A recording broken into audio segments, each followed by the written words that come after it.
All right, my people, we have a breaking news, and this one is going to shape the future of Nigeria's elections, whether people like it or not. President Tinubu has signed the controversial Electoral Act 2026 Amendment Bill into law immediately after it was passed. Immediately, no long delay, no extended review period, straight to signing. That speed alone is what is already making people talk. Before we go into the full details, please make sure you like this video and subscribe so you don't miss any of our premium updates here on the channel. Also, please stay with me till the end of this video because we'll be exposing a lot of hidden secrets that most mainstream media won't put in public. Now, back to the news. You see, this is not just any bill. This is electoral law. This is the rulebook that will guide the 2027 elections. And when a law like that moves this fast from debate to signature, Nigerians naturally start asking questions. Let's understand what just happened in simple terms. For months, the National Assembly debated this bill, reviewed it, amended it, argued over it, even had emergency plenary sessions. There were protests. There was public outrage. There were strong disagreements over electronic transmission of results. Then suddenly, after final passage on Tuesday, the president signs it into law on Wednesday evening. That tells you one thing clearly. The political urgency around the 2027 elections is already very high. Now, the most controversial part of this law is not hidden. It is the issue of electronic transmission of election results. The law now allows electronic transmission to INEC's result viewing portal, but it does not make real-time electronic transmission compulsory. And more importantly, it allows manual collation as a fallback if technology fails. The single clause is the heart of the controversy because many Nigerians have been pushing for compulsory real-time electronic transmission. Not optional, not conditional, mandatory. They believe that once results are transmitted electronically directly from polling units, it reduces manipulation during collation stages. But this new law stops short of that. It says, if network fails or communication challenges happen, the manually completed EC8A form will become the primary basis for collation and final declaration of results. That is a very powerful provision. In simple language, if electronic transmission faces any glitch, the manual result becomes the main reference point. And Nigerians already know from past elections that the collation stage is where most disputes usually happen, not just the voting stage. Now listen carefully to the president's own words after signing the bill.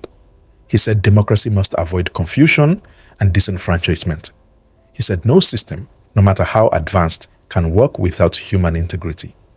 And he made one statement that is very revealing. He said for final results, you will not be talking to a computer. You will be talking to human beings who announce the results. That statement explains the philosophy behind this law. The government is emphasizing human-managed electoral processes rather than full technological dependence. He also raised the practical argument about Nigeria's technological capacity. Broadband infrastructure, network reliability, technical readiness. These are real issues in many rural areas. Not every polling unit in Nigeria has strong internet coverage. Not every region has stable communication systems. So from a technical standpoint, the government is saying a fully compulsory electronic system may create logistical chaos if technology fails on election day. That is their argument. But the public reaction is different. Many citizens are not arguing about technology alone. They are arguing about trust. They are saying manual fallback creates a loophole, a space where results can be altered during collation if electronic transmission is not binding and real-time. That is why there was outrage earlier when the Senate rejected compulsory real-time transmission. That outrage even led to protests at the National Assembly. That level of public reaction shows how emotionally sensitive electoral transparency has become in Nigeria. Another major detail in this law is the election timetable adjustment. Lawmakers reviewed the 360-day notice clause because it could have pushed the 2027 elections into the Ramadan period. That shows how even scheduling of elections is now being carefully calculated to avoid religious and logistical complications. But again, The biggest political weight of this law remains the transmission and collation structure. Electronic upload to IRAV is approved, but not mandatory in real time. Manual collation remains valid if technology fails. That combination will dominate political debates from now till 2027. Supporters of the law will say it is realistic. They will argue that Nigeria is not yet fully technologically ready for a rigid electronic-only system. They will say flexibility prevents election cancellation in areas with poor network. They will say the law is practical, not emotional. Critics will say something else entirely. They will say flexibility can be exploited. They will say fallback systems can be manipulated. They will say this weakens electoral transparency. And because of Nigeria's electoral history, these fears will not disappear easily. Another important thing people are noticing is the political timing. Just recently, the House of Representatives had a rowdy session over the same electoral law. Opposition lawmakers even walked out. There were disagreements over rescinding and recommitting the bill. That shows the law was already controversial before it even reached the president's desk. Yet, despite all that tension, it is now law. That means the debate has moved from legislation to implementation. Now, political parties, civil society groups, election observers and voters will begin studying every clause carefully. Because electoral law is not just legal text. It determines how votes are counted, how results are transmitted, and how disputes are resolved. Another angle people must consider is the president's emphasis on human integrity. That is a philosophical position. He is basically saying technology alone cannot guarantee credible elections. Humans still operate the system. Humans announce results. Humans manage processes. That statement can be interpreted in two ways. Some will agree and say strong institutions and honest officials matter more than technology. Others will argue that technology reduces human interference and should be made compulsory to strengthen credibility. This is the core debate Nigeria is entering now. There is also the international dimension. Nigeria is one of Africa's largest democracies. Any change in its electoral framework attracts global attention. Election observers, foreign governments, and international democratic institutions will study how this amendment affects transparency, credibility, and dispute resolution ahead of 2027. Confidence in electoral systems is not just a domestic issue. It affects investor perception, political stability, and democratic reputation. For ordinary Nigerians, the real concern is very simple. Will my vote count? Will my vote be protected? Will results reflect what happened at the polling unit? That is what people truly care about. Not legal language, not parliamentary debates, not technical explanations. Just trust in the final result. Another sensitive point is the immediate signing. When a controversial bill is signed quickly, it can create an impression of strong executive backing and urgency. Supporters will see it as decisive leadership. Critics may see it as rushing a sensitive law without extended public consensus. That perception battle will continue. From now till 2027, every political party will adjust its strategy based on this new electoral framework. Campaign structures, result monitoring systems, legal preparedness, and election day planning will all revolve around how electronic transmission and manual collation interact under this law. And let's be honest, this law has now officially set the legal battlefield for the next general election. Debates will not stop. Court challenges may come. Political arguments will intensify. Civil society groups will push for stronger transparency mechanisms. Technology advocates will keep demanding real-time mandatory transmission. But one fact remains clear. The Electoral Act 2026 amendment is now law. And once electoral law is signed, it becomes the foundation of how democracy will be practiced in the coming election cycle. Nigeria has now entered a new electoral phase, a phase where technology is allowed but not absolute, where manual processes still hold legal authority, where human oversight is officially emphasized over full digital reliance, and whether this strengthens democracy or creates new controversies will only be fully known when the 2027 elections actually take place. All right, so again about electoral reform, because yesterday the protesters were tear gassed heavily, sadly. Now, what do they want? The protesters are saying that they want their votes to count. So the transmission machine should work and everybody should be able to track their votes, right? You see, there's a big problem. There's a bigger problem than the electoral reform itself. Because here's the thing. If the machine that will count your votes stop to work on that day, what next? Then they go back to manual voting, of course. You see? On that day, the government can even say, you people want machine to work, right? Okay, the machine is working. On that very day, somebody go pour on top of the machine. They'll say, okay, the machine cannot work in this social area because we cannot go and provide machine to manually do it. But this is not the point I'm trying to make here. The bigger problem is the judicial arm of the government have been raped by the presidency of this country. Especially in this President Bola Ahmed Tinubu regime. Understand this now. Who appoints the INEC chairman?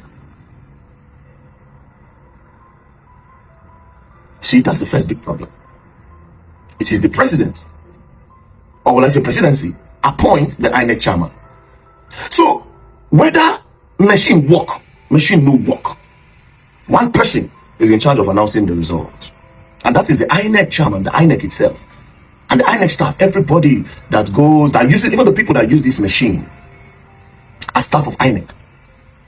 And if the machine refuses to work on that day, the people that will manually count those things, count the votes, are staff of INEC. And everybody are under the INEC chairman that is being appointed by presidency or the president. You see, that is a problem. Now, let's even say that the INEC chairman now does free and fair. And let's even say the president lost and another person emerges as the winner. Then the president will say, let's go to court because I believe I won. Going to court will be a second chance. Now, who is in charge of all the judges in Nigeria? We have the Chief Justice of the Federation. What's her name? I love that name so much. Kekere Ekun, small tiger. She's in charge. Now, how did she become the Chief Justice of the Federation? You see, the last place a file will pass before they make her the Chief Justice, presidency. That one, they do, for Chief Justice matter, they don't do mago. You know, if you just pick one person, make a Chief Justice, there's like an hierarchy, the person that is the most senior, you know, the people, that one, it's the mago, you know, the hard, it's very hard. But this is the last part. Some names will be given to the president before they will pick the Chief Justice. President will look at it, the name where they don't nominate. NJC, the name where all of them don't nominate, okay, these three people, president pick. Now the one where president say, okay, this is the one, I'm going to be president. So, in a way, presidency gets a little influence over that. So let's just say INEC goes against his favor. Then they go to court. The president still has a little bit of an upper hand. Now, what am I trying to say in a nutshell? Electoral reform should start with the president not appointing the INEC chairman. You see, that's the first reform you need. Not some machine. Not some machine. Not those machines are just, they are secondary things. The primary thing is the president should stop appointing the INEC chairman. And the president, well, we cannot say the president should stop okaying the Chief Justice of the Federation. Because once you put it, once you limit it to a particular type of voting, then they start influencing the voting. You know, one or two persons that want to become the CJN, they'll come go they lobby some of the other judges ready for the panel to pick. So I think that one, I can't figure out the pattern that they will use now. Maybe when I sit down and I'll think. But for the INEC chairman, so long the president appoints the INEC chairman, electoral reform cannot be reformed. And your vote will never count the way you think it will count. That's just the truth, you know. But it's a good thing that the comrades that are protesting about this, it's a good thing that they are sparking up fires. But you see, the fires that they are sparking is not going to do nothing if the real things are not being done. And again, I'll still stand by what I said. The people that can push this reform when me I talk, Atiku, Obi, Kwankwaso, and these men need to follow this thing head on. No, we say come today. Another person come tomorrow, big press release with protesters will go back. No. They need to stop the president from appointing the INEC chairman. Again, appointment in Nigeria is usually not by merit. It's them doing you a favor. So the person that appoints you, or the person that moved your file for you to be appointed, you owe that person a favor. You owe that person a favor. Understand these things. And again, President Bola Ahmed Tinubu, pattern of politics. You see, I studied this man. Study the way he moves when it comes to politics. And up till now, I've still not figured him out completely. But you see, there's some things that I style and his pattern. I'll set you up for life, you owe me a favor. That's what it does. That's what it does. Anyways, my point is this. The judiciary have been raped by presidency. Nobody challenges the president. And it's not like that in other countries. It's not like that. If you watch Narcos, when are they watch Narcos?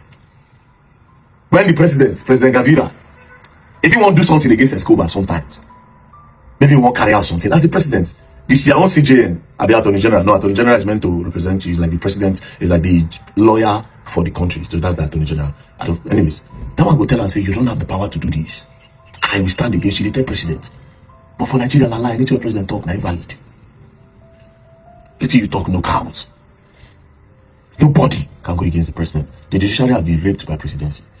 Until the judiciary is fixed, it go really hard. It go really hard. And mind you, the best electoral reform, this part is important. The best electoral reform cannot come now. If you like, talk from now till tomorrow. The best electoral reform will come in 2030 something. When a new person wants to come, a new person that they are not sure of his character. That's where the bigger problem will come, not now. Now everybody are going to do the bidding of the presidency. For crying out loud, the INEC chairman is appointed by him. Think am now. Think am. I'm not a sentimental person. I just tell you what it is. You know. Think am now. Anyways, peace and love, don't play. If you play, go and learn, and you learn the hard way. And shout out to all the protesters putting in their efforts to make Nigeria a great country. God bless you all. And it's so sad that police are shooting tear gas at harmless protesters. You know, but it is Nigeria. These people like to do what they like to do. And again, Nigerians like to only condemn when it is at their own disadvantage. The other day, Nigerian army go Adama, use gun. They come put their meal for ground. For women where they protest. A lot of you kept quiet. Today you're crying that they shot you with tear gas.